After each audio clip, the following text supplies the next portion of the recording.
Lucas, capítulo 3, a partir do versículo 15 até o versículo 20, diz assim a palavra de Deus. Estando o povo na expectativa e discorrendo todos no seu íntimo a respeito de João, se não seria ele, porventura, o próprio Cristo, disse João a todos: Eu, na verdade, vos batizo com água, mas vem o que é mais poderoso do que eu, do qual não sou digno de desatar-lhe as correias das sandálias. Ele vos batizará com o Espírito Santo e com fogo.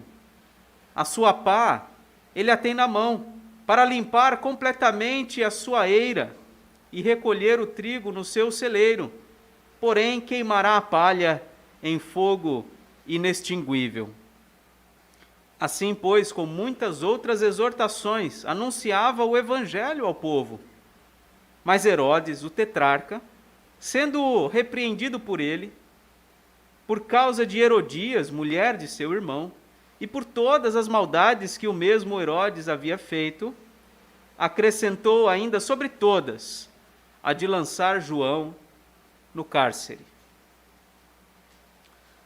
Vamos falar com Deus uma vez mais. Senhor, aprove o Senhor que pudéssemos ler a Tua palavra e agora seja servido em nos edificar e transformar nossos corações segundo o que acabamos de ler. Esse é o nosso pedido, em nome de Jesus. Amém. Irmãos, o nosso país é estatisticamente cristão. Evangélicos e católicos predominam numericamente sobre a nossa nação. Mas que diferença isso tem causado no nosso país? Que tipo de testemunho a igreja, e não me refiro a uma denominação específica, a todas, o conjunto de igrejas do nosso país, que tipo de testemunho nós temos dado a essa nação? Nós vemos aqui nesse texto o testemunho de João Batista. E eu quero destacar aqui duas características do testemunho de João Batista e que precisam ser as características do nosso testemunho nesse mundo. A primeira característica é que o testemunho de João Batista foi um testemunho abnegado. Abnegado. Do versículo 15 ao versículo 17. Nós lemos no versículo 15 que o povo estava na expectativa.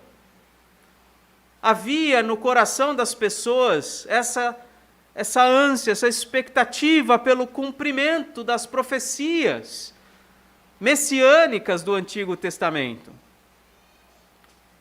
Já havia 400 anos e Deus não enviava nenhum profeta em seu nome. Então havia no coração das pessoas esse desejo, essa expectativa de que Deus se manifestasse ao seu povo.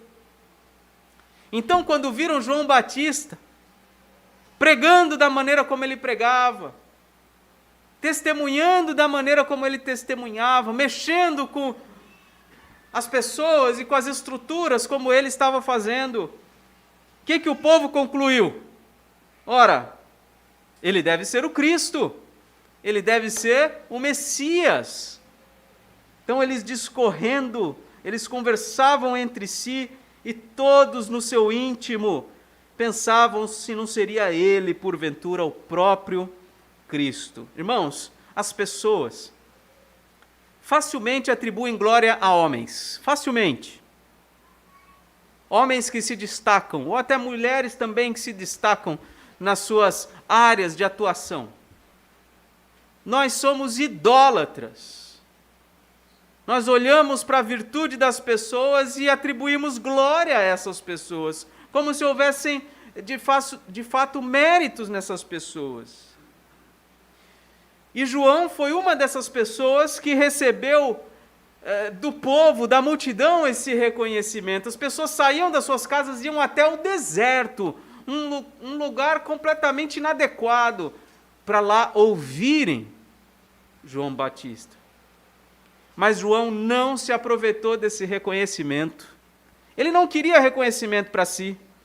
Versículo 16 diz que João dizia para as pessoas: eu batizo vocês com água, mas vem alguém mais importante do que eu, mais poderoso do que eu, alguém que é tão digno que eu não tenho nem a dignidade de desatar as sandálias dele. Ele vai batizar com vocês, não com água, mas com o Espírito Santo e com fogo. O que João fez? Ao invés de receber glória para si, ele aproveitou a sua posição de influência para apontar para Cristo. Ele aproveitou que as pessoas estavam dando ouvidos a ele, e ele falou: olha, não olhem para mim, porque tem alguém que é mais poderoso do que eu, que é muito mais digno do que eu. Ele reconheceu, João reconheceu a sua própria indignidade. Ele reconheceu quando disse que ele não é digno nem de desatar as sandálias de Jesus. E ele também reconheceu a sua limitação. Ele falou: olha, o máximo que eu posso fazer por vocês é derramar água sobre vocês, é batizar vocês com água. Mas vem alguém que vai fazer algo muito maior. E ele diz, no versículo 16, que este, que é muito maior do que ele, traria o batismo com o Espírito Santo e com fogo. E no nosso meio brasileiro, as pessoas em geral acreditam aqui que o batismo com fogo é sinônimo do batismo com o Espírito Santo. Interpretam errado esse versículo. E por que interpretam errado? Observe você mesmo. O que fogo significa nesse capítulo, nesse contexto? Olhe, por exemplo, o versículo 9. Leia com atenção. E também já está posto o machado à raiz das árvores. Toda árvore, pois, que não produz bom fruto é cortada e lançada ao fogo. O que fogo significa aqui? Destruição. Condenação. Inferno. Versículo 17. Olha agora. Versículo 17 é o próximo que a gente, na nossa leitura. A sua pá ele a tem na mão, para limpar completamente a sua eira e recolher o trigo no seu celeiro. Porém, queimará a palha em fogo que não se acaba, em fogo inextinguível. O que fogo significa aqui? A mesma coisa, destruição, o inferno, a condenação. Então, por que no versículo 16, que está entre o 9 e o 17, fogo significaria algo bom? Não. O batismo com o Espírito Santo é algo bom. Mas o batismo com fogo, não. Só que a gente canta por aí as músicas terríveis, falando até de Deus vem me incendiar. Que absurdo! Você está rogando a Deus a destruição da sua vida, da sua alma? Não faça isso. Não faça isso. Jesus veio para batizar alguns com o Espírito Santo e outros com fogo, com destruição. É isso que o texto está dizendo. E o versículo 17, novamente, ele faz uma referência aqui, igual a do versículo 9, que está prestes a acontecer a destruição dos ímpios. João aqui está pregando novamente a urgência de que os seus ouvintes olhem para Cristo e busquem misericórdia em Cristo. porque está prestes a vir esse tempo em que ele vai com a sua pá limpar completamente a sua eira e recolher o trigo no seu celeiro e a palha queimar no fogo. Só para você entender, era comum que aquilo que foi colhido, o trigo que foi colhido, fosse posto para secar na eira. Uma parte mais acima da casa, né? Então, secar sob o sol. Então, o sol fazia secar aquilo, e então, aquilo que ficou sobre a eira, era feito um processo para tirar a palha, peneirar aquilo mesmo, ficar só o trigo. Então, está dizendo o seguinte, ele já tem a pá na mão, e ele vai subir na eira, e ele vai separar o trigo da palha. O trigo ele vai recolher, batismo com o Espírito Santo, e a palha ele vai queimar, batismo com fogo. É isso que está sendo dito. E João está falando, é urgente que vocês creiam em Jesus Cristo. Encontrem refúgio sob as suas asas. A pergunta é, você, eu, nós somos trigo ou nós somos palha? E o que distingue um do outro? Nós já vimos na mensagem anterior. São os frutos. Os frutos. Lembram-se do versículo 7? Dizia ele às multidões que saíam para serem batizadas: raça de víboras, quem vos induziu a fugir da ira vindoura? Produzi, pois, frutos dignos de arrependimento. É isso que distingue o trigo da palha. São os frutos. Que frutos você tem produzido?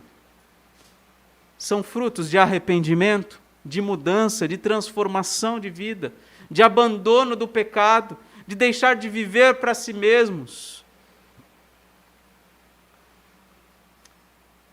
Meus irmãos, o testemunho de João Batista foi um testemunho abnegado.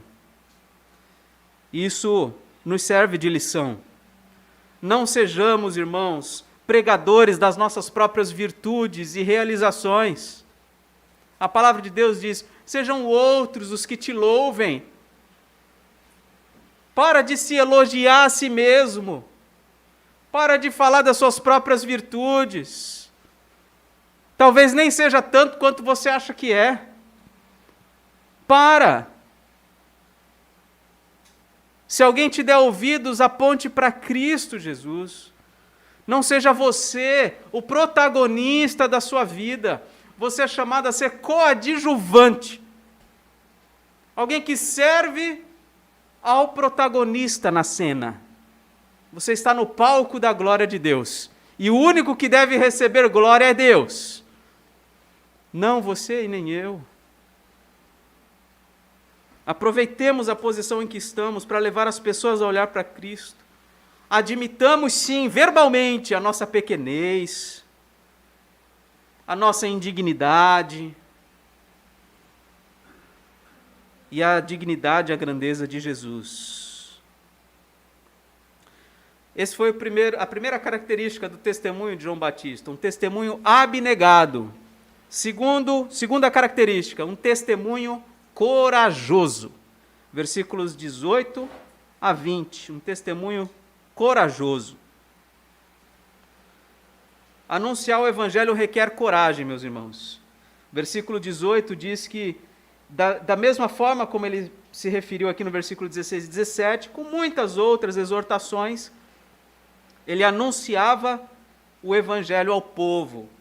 Já também nos versículos anteriores, versículos 10 a 14, até do 7 que a gente leu em diante, ele era muito combativo, confrontador, contundente na maneira como ele anunciava o evangelho. Porque anunciar o evangelho requer coragem. Desafiar as pessoas a abandonarem os seus pecados, a deixarem de viver para si mesmas. Isso tudo atrai oposição. Quem é que gosta de ser confrontado? principalmente quando se aponta o erro dos poderosos, pessoas de poder, de influência, pessoas de dinheiro, ricos. A oposição é ainda maior muitas vezes. E o versículo 19 e 20 mostra isso acontecendo. Porque João Batista, ele não apontava para o erro só dos pequenos da sociedade que iam, não. Ele apontava o erro também dos poderosos. E o versículo 19 diz que Herodes, o tetrarca, sendo repreendido por ele, por causa de Herodias, mulher de seu irmão, e por todas as maldades que o mesmo Herodes havia feito, acrescentou ainda sobre todas a de lançar João no cárcere. Esse Herodes que está sendo referido aqui no versículo 19 é o Herodes Antipas. Ele era o rei da Galileia, a parte norte de Israel. O irmão dele, que também era um Herodes, era um outro tetrarca, chamado Filipe, que é mencionado também lá no versículo 1 ou 2, 1 do capítulo 3. O irmão dele se casou com Herodias, que era neta do seu pai, então, portanto, sua sobrinha. O que já é algo estranho. Filipe se casou com a sua sobrinha, Herodias. E o que Herodes Antipas fez? Além de todas as maldades que ele realizava, ele roubou a mulher do seu irmão, que era sua sobrinha também. E João Batista apontou o dedo para ele e falou, e repreendeu ele por conta disso. Irmãos, as pessoas facilmente mudam o seu discurso quando estão em risco. E a gente viu isso acontecendo nos últimos anos, não sei se você percebeu. Pessoas que mudaram seu discurso político porque se viram prestes a perder oportunidades, ou porque foram ameaçadas de alguma forma. Então, é isso que acontece de forma regular. As pessoas facilmente mudam o seu discurso quando estão em risco. Mas João manteve o seu discurso, até mesmo diante de um homem poderoso e mau como esse Herodes Antipas. E isso colocou sua vida em risco. O versículo 20 diz que ele foi aprisionado, e a gente sabe que mais tarde ele foi decapitado.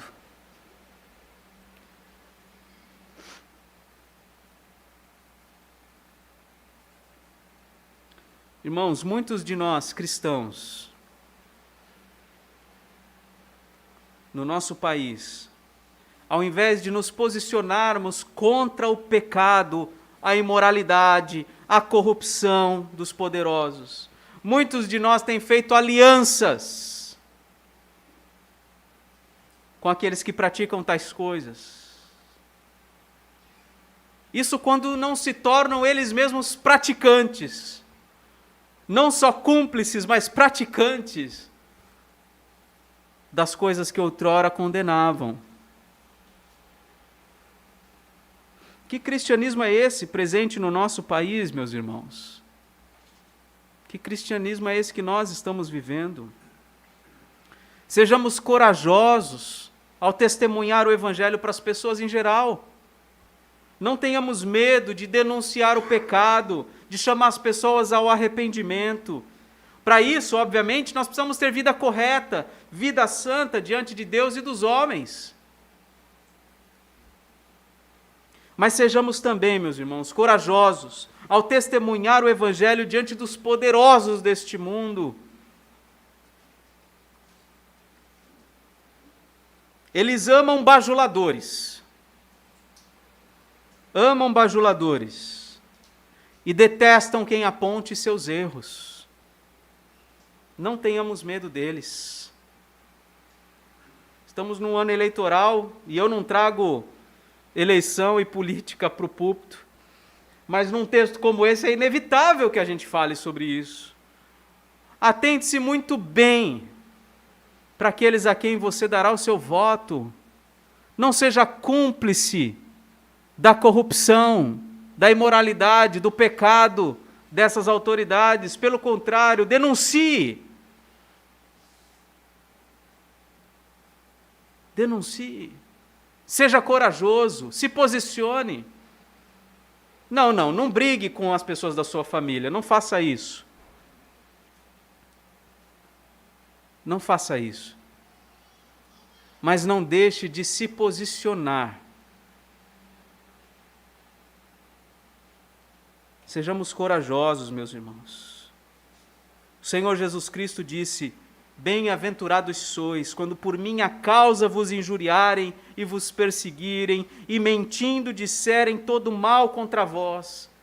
Regozijai-vos e exultai, porque é grande o vosso galardão nos céus, pois assim perseguiram os profetas que viveram antes de vós. Lembram-se da última mensagem?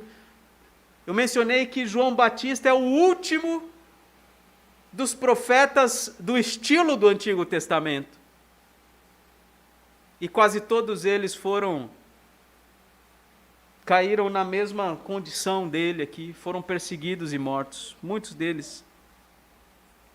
Jesus diz: bem-aventurados sois, quando por minha causa vos perseguirem. Jesus também disse: se o mundo vos odeia, sabei que primeiro do que a vós outros me odiou a mim. Se vós fosseis do mundo, se vocês pertencessem ao mundo, o mundo amaria vocês, amaria o que era seu.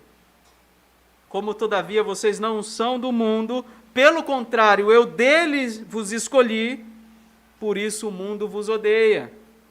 Lembrai-vos da palavra que eu vos disse: não é o servo maior do que o seu senhor. Se me perseguiram a mim, também perseguirão a vós outros. Se guardaram a minha palavra, também guardarão a vós. Então Jesus está dizendo, é natural que venham oposições quando nós dermos o testemunho genuíno do Evangelho. Agora, quando o nosso testemunho em nada se difere do que o mundo vive, então as oposições não vêm. João Batista realmente marcou a transição do Antigo para o Novo Testamento. Ele se posicionou como um arauto da verdade, como aquele que aponta o caminho da salvação por meio de Jesus Cristo. Por isso nós temos muito a aprender com ele. Precisamos entender que nós não somos os protagonistas da nossa própria vida. Somos chamados a ser coadjuvantes. Jesus Cristo deve ser o protagonista da minha vida, da sua vida. Tudo em nós deve apontar para a glória dele. Sejamos corajosos nisso. Sejamos corajosos para abrir mão do nosso próprio protagonismo. Isso requer coragem. Você dizer não para si mesmo. Isso requer coragem. Sejamos corajosos para abrir mão da glória que outros queiram nos atribuir. Sejamos corajosos para abrir mão disso. E também para anunciar o evangelho verdadeiro. Não o evangelho adocicado, não o evangelho diluído, não, o evangelho verdadeiro. O evangelho verdadeiro é confrontador, é desafiador e poderá atrair grandes oposições contra nós. Mas isso tudo não é novidade. Se formos perseguidos ou prejudicados devido ao nosso testemunho fiel ao Senhor, glorifiquemos a Deus e nos alegremos nele por conta disso. Certamente, Ele tem preparado para nós uma coroa de glória, incomparavelmente maior do que qualquer honra que outros possam nos atribuir. Então, mantenhamos firmes o nosso testemunho. Tenhamos um testemunho cristão abnegado e um testemunho cristão corajoso, seguindo o modelo aqui de João Batista. Que apontemos mais para Cristo do que para nós mesmos. Importa que Ele cresça e que nós diminuamos. Amém?